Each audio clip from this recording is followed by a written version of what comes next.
Assalamu alaikum. Mening ismim Gulnisa Ne'mat.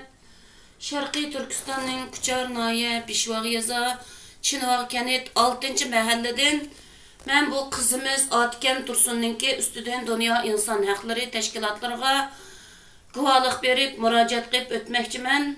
Bu qizimiz Atken Tursun 92-yili 9-ayning 14 kuni tug'ilgan bo'lib, 2014-yili 5-ayning 25 kuni kecha soat 12dan 25 minut o'tganda uyimizdan sababsiz tutib ketildi.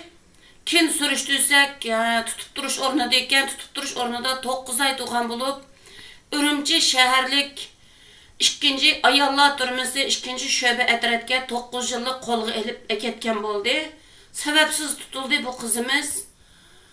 Bu qizimizning ustidan Dünya İnsan Haklarıga murojaat qilib o'taman.